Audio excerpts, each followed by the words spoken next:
అబ్దుల్ కలాం గారు ఆఖరి క్షణాల్లో కూడా నే పాఠం చెప్తా చనిపోవాలి అన్నారు. నేను కూడా అంతే, ఆఖరి క్షణాల్లో కూడా నీపోటి పనికిరాని వాళ్ళు పాలకులుగా అనర్హులు అని చెప్తూ ఓటర్లకి గుణపాఠాలు నేర్పుతూ ముగిసిపోతా, నాకే నష్టం లేదు. అసలు నువ్వు ఎవరికి మంచి చేసా?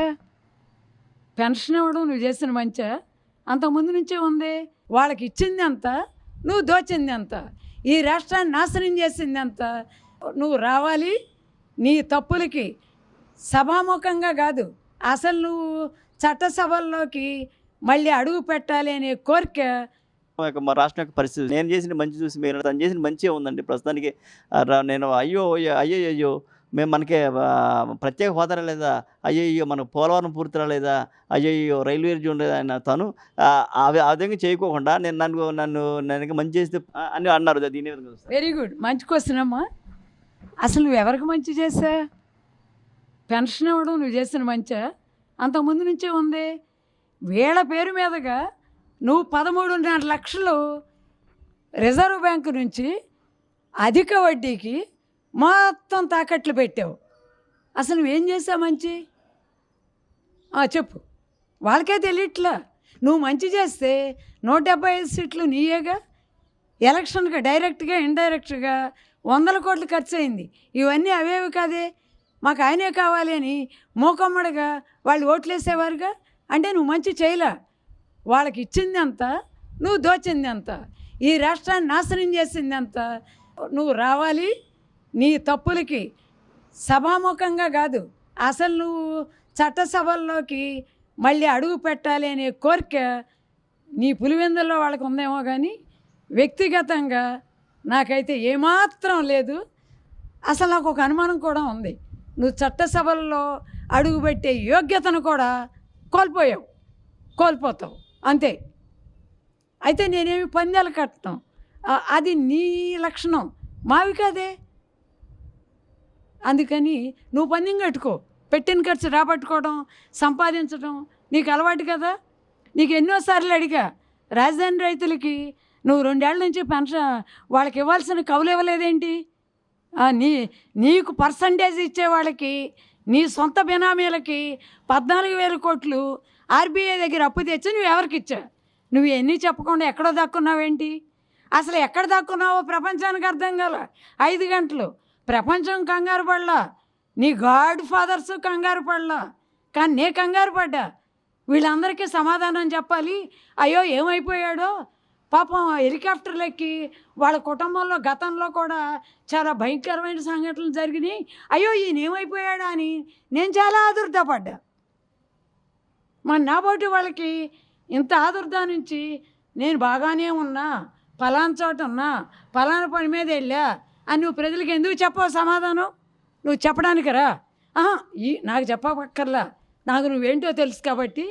1982లో కడపలో నేను ఇంటర్మీడియట్ పేపర్ వాల్యుయేషన్ చెప్పేటప్పుడే నీ 4 తరాల చరిత్ర డాక్టర్ తులసిరెడ్డి గారు 5 ఏళ్ళ నుంచే చెప్తున్నారు. 1982లోనే విన్నా. నేను చెప్తా, కానీ ఒక చరిత్రహీనుల గురించి చెప్పడం నాకు ఇష్టం లేదు.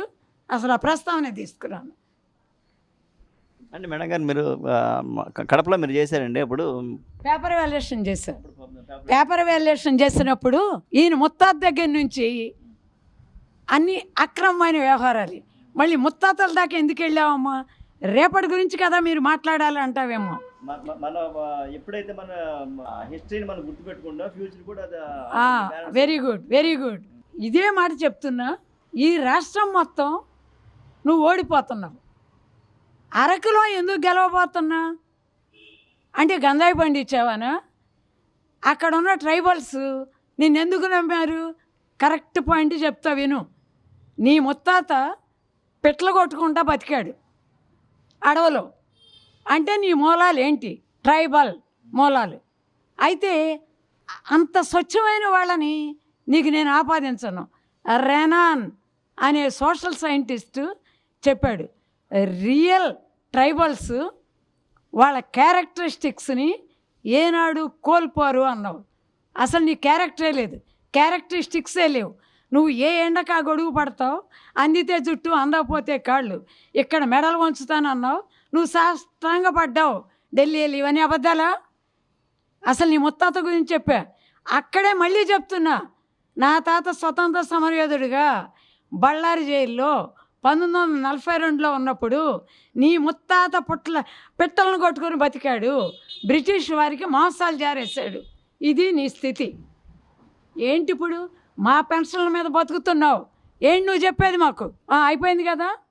నీ తాత ఒక పద్మశాలి జమీందారుని, ఆయన్ని చంపేసి ఈ నాయకుడయ్యాడు, గనుడయ్యాడు. అలాంటి చరిత్రలు ఏ కుటుంబానికైనా ఉంటాయా? అలాగే ఒక మతాన్ని అడ్డుపెట్టుకుని సంపాదించి ఇంకో మతంలో లాభాలు వస్తాయి అంటే, పవిత్రమైన గంగానదిలో నువ్వు మునిగినాక మళ్ళీ గంగానదే ప్రక్షాళన చేయడానికి కొన్ని 100 కోట్లు అయినాయి. నువ్వు మునిగినాక అది మరీ మురికి తేలిపోయింది. ఇప్పుడు ఏం చెప్తావు? సమాధానం చెప్పు. నాకేం చెప్తావులే సమాధానం? నాకు చెప్పక్కర్లా. నువ్వు కోర్టులకు చెప్పాలి, ప్రజలకు చెప్పాలి. నిన్ను నమ్మి నీ పార్టీలో ఉన్నవాళ్ళు దారుణంగా ఓడిపోతున్నారు, వాళ్ళకి చెప్పుకో. ఇప్పుడు మనం చూస్తూనే ఉన్నాం, వైసీపీ గెలిచే అవకాశాలు లేక ఇటువంటి దాడులకు తెగబడుతున్నారు మీరు అనుకుంటున్నారా? ఖచ్చితంగా అనుకుంటున్నా. అసలు గెలిచేవాళ్ళు ప్రశాంతంగా ఉంటారు. మరి అసలు నీకొక్కడికే ఎందుకు వచ్చింది ఫ్రస్ట్రేషను? నీ పార్టీ వాళ్ళకే ఎందుకు వచ్చింది ఫ్రస్ట్రేషను? ఈవీఎంలు పగలగొట్టడం నేరం అని నీ ఎమ్మెల్యేకి తెలియదా? ఎవరు ప్రోత్సహించారు? నువ్వే ప్రోత్సహించావు. నీ తరఫున పనిచేసే నీ వ్యక్తులే ప్రోత్సహించారు. ఇప్పుడు అడుగుతున్నావు కదా, వీళ్ళందరికీ వీళ్ళందరికీ మాకొచ్చేవే దోచుకుని ఇచ్చావు. ఇచ్చింది కూడా తిన్నది 11.5 లక్షలు, వాళ్ళకి ఇచ్చింది 3 లక్షలు. చంద్రబాబు నాయుడు గారు సంపద సృష్టించి ఇస్తాడు అని ప్రపంచానికి తెలుసు, నీకే తెలియదు. ఎందుకు తెలియదు? నీకేం తెలియదు కాబట్టి. కానీ నీకు ఒకటి బాగా తెలుసు, శవాల మీద మరమరాలు ఏరుకునే వాళ్ళని విన్నాం.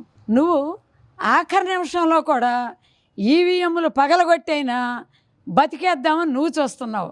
చంద్రబాబు నాయుడు గారు ఒక గ్రేట్ ప్లేయర్, ఒక inspiring player. Last ball, last wicket, last ఓవర్లో కూడా 4 రన్స్ కావాలంటే మనం 6 కొడతాం అని చెప్పి కొట్టి గెలిచే ఇన్స్పైరింగ్ క్యారెక్టర్. నీకు ఆయన పొంతనేంటాయి? అసలు సిగ్గుపడాలి నువ్వు. అసలు ప్రతి వాళ్ళని ఆళ్ళు తండ్రి వీళ్ళు తండ్రి అంటావేంటి?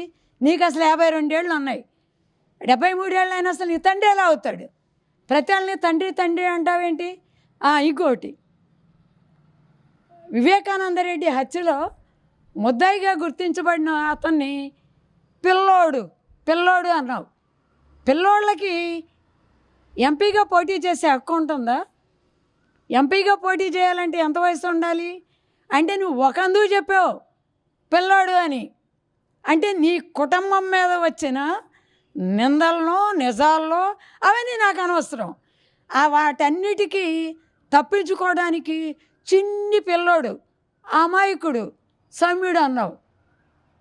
నీ పేరు తెలవాలన్నా, నువ్వు ప్రస్తావించే వాళ్ళని గురించి నువ్వు వాడిన యాడ్జెక్టివ్లు వినాలన్నా సిగ్గేస్తుంది. నీకు తెలియదేమో, 1990లోనే పిల్లాడు బాబోయ్ అని పాటలు వచ్చినాయి. బహుశా ఆ బాపత పిల్లోడేమో. వెళ్ళి పాటలు విను. అంటే నువ్వు నేరస్తులను కాపాడుతావు, దొంగ హవాలా సొమ్ము వాళ్ళని కాపాడుతావు. కంటైనర్ వస్తే ఇది ఎక్కడి నుంచి వచ్చింది అని నీ పోలీసులు వెళ్ళి చూడకుండా అది భద్రంగా నీ ఇంటికి చేర్చి దానికి కాపులా ఉన్నారేంటి? అసలు పోలీసు వ్యవస్థ వాళ్ళకి సిగ్గుందా? వాళ్ళకి కాదు, వాళ్ళని అలా తయారు చేసినందుకు చిచే నువ్వు అసలు మనుషుల జాబితాలోనే నా దృష్టిలో లేవు. ఇష్టమైన శిక్ష వేసుకో, నాకేం భయం లేదు. ఎందుకంటే తత్వాన్ని బోధించిన సోక్రటీస్కే విషమిచ్చి చంపిన ప్రపంచం ఇది. కాబట్టి అబ్దుల్ కలాం గారు ఆఖరి క్షణాల్లో కూడా నే పాఠం చెప్తా చనిపోవాలి అన్నారు. నేను కూడా అంతే. ఆఖరి క్షణాల్లో కూడా నీపోటి పనికిరాని వాళ్ళు పాలకులుగా అనర్హులు అని చెప్తూ ఓటర్లకి గుణపాఠాలు నేర్పుతూ ముగిసిపోతా, నాకే నష్టం లేదు. నువ్వు సిగ్గుపడి పరదాలు పరాయి రాష్ట్రంలో పరాయి దేశంలో మగ్గాలి. నాకు అలాంటిదేం లేదు. I'm quote free, man is బాండ్ free, but everywhere he's the chains. అది చెప్పిన ఆయన అది నీకు వర్తిస్తుంది, నాకు కాదు. Thank you.